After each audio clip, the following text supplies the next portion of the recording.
My dear students, today we are going to learn how to use conjunction. What are we going to learn? Conjunction. The uses of conjunction. Okay, তাহলে আমরা আজকে শিখতে যাচ্ছি যে কিভাবে কনজাংশনের ব্যবহার ইংরেজি বাক্যের মধ্যে করব। তার মধ্যে সবচেয়ে ইম্পর্টেন্ট যে কনজাংশনটা আজকে আমরা শিখতে যাচ্ছি সেটা হচ্ছে এন্ড এর ব্যবহার। আমরা কোনটা শিখতে যাচ্ছি? তাহলে আমরা এন্ড কোথায় কোথায় বসে একটু প্রথমত আমি একটু আলোচনা করে নিই, সেটা তোমরা একটু বুঝবে যে এন্ড ব্যবহার করতে হবে দুটি ব্যক্তির মধ্যে, দুটি বস্তুর মধ্যে, দুটি স্থানের মধ্যে, দুটি কাজের মধ্যে বা দুটি ঘটনার মধ্যে, অর্থাৎ সমজাতীয় দুটি ব্যক্তি, বস্তু বা কাজ বা স্থান, সমজাতীয় দুটি ব্যক্তি, বস্তু, কাজ বা স্থানের মধ্যে আমাদেরকে ব্যবহার করতে হবে কি? এন্ড ব্যবহার করতে, বা আমরা এন্ড ব্যবহার করব। তাহলে আবারও বলছি, আমরা সমজাতীয় দুটি ব্যক্তি, বস্তু, কাজ বা স্থানের মধ্যে আমরা এন্ড ব্যবহার করব। তাহলে এখানে আমরা দুইজন স্টুডেন্টকে আজকে এখানে নিয়ে এসেছি। তোমরা দেখতে পাচ্ছ এখানে আছে, কে কে আছে বলো তো? ওকে, আমি আবারও বলে দিচ্ছি, তোমরা সবাই কথা বললে হয়তোবা আওয়াজটা শোনা যায় না, আমি একাই বলে দিচ্ছি। তাসলিম এন্ড হাইসাম। এখন আমরা ওই তাসলিম এবং হাইসামের মধ্যে আমরা এন্ড ব্যবহার করে দেখাবো যে তারা দুজন ব্যক্তি, এই ব্যক্তির মধ্যে আমরা এন্ড ব্যবহার করব, তাদের দুইটা কাজের মধ্যে এন্ড ব্যবহার করব, এবং তাদের পছন্দ অপছন্দ বা দুইটা বস্তুর মধ্যে আমরা এন্ড ব্যবহার করে দেখাবো। তো শিক্ষার্থী বন্ধুরা দেখো, এখানে আমরা দেখাচ্ছি, আমার সামনে আছে তাসলিম এবং হাইসাম। তারা দুইজন ক্লাস 8 এর ছাত্র, মেধাবী ছাত্র, তারা এখানে উপস্থিত হয়েছে। তাদের মধ্যে আমরা এখন এন্ড ব্যবহার করে দেখাবো। তাহলে এভাবে বলতে পারি আমরা, Taslim and Haisam are the students of class 8। তাহলে আমি কি বললাম? তাসলিম এবং হাইসাম এর মাঝখানে, এই শব্দ দুটির মাঝখানে কি ব্যবহার করলাম?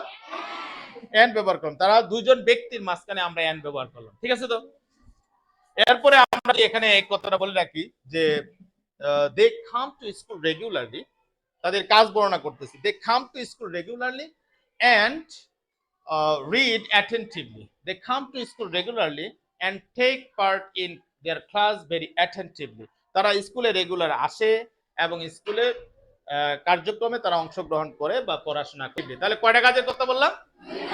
কি কি কাজ বলতো? স্কুলে আসা এবং ক্লাসে পড়াশোনা করা, তাই না? তাহলে কয়টা কাজ বললাম? দুইটা।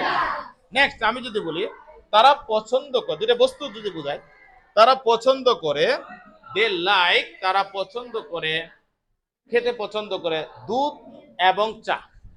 তারা পছন্দ করে মিল্ক এন্ড টি, অথবা দে লাইক মিল্ক ড্যাশ টি। তাহলে আমরা কয়টা প্রোডাক্টের কথা বললাম? তাহলে দুইটা বস্তুর মাঝে আমরা কি ব্যবহার করলাম?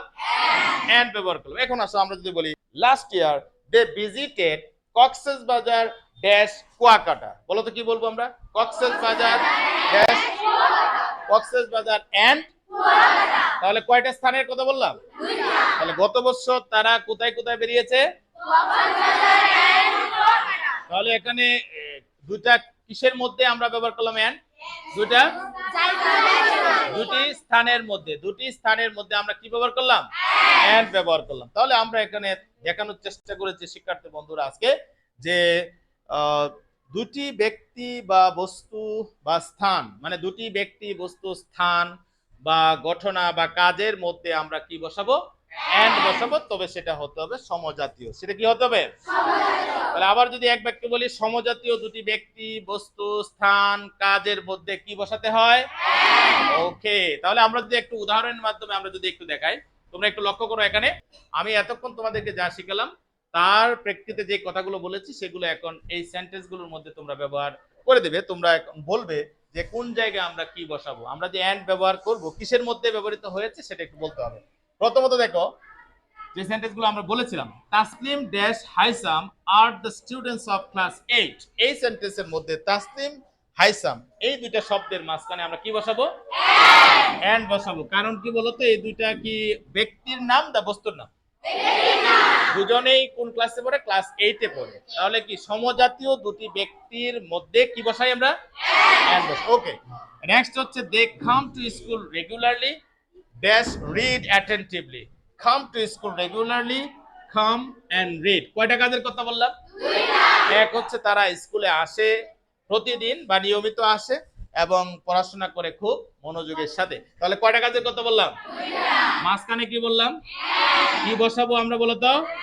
এন্ড বসাবো, কারণ তারা যে কাজ দুটা করে দুটাই কি পজিটিভ, ঠিক না? তাদের দুটা কাজ সমজাতীয়, সমজাতীয় দুইটা কাজের মাঝখানে আমরা কি বসাবো? এন্ড। ওকে, নেক্সট ওয়ান হচ্ছে দে লাইক, তারা পছন্দ করে মিল্ক টি। মিল্ক টি, তারা পছন্দ করে কোন দুইটা প্রোডাক্ট বলো তো? তাহলে দুইটার মাঝখানে আমরা কি বসাবো? এন্ড বসাবো। গুড, তাহলে শিখতে পেরেছো তাই না? আচ্ছা, আরেকটা কথা মনে আমরা বলেছিলাম যে তারা যদি দুইটা স্থানের নাম যদি আমরা বলি সেই ক্ষেত্রে আমরা কি বসাবো? এন্ড বসাবো।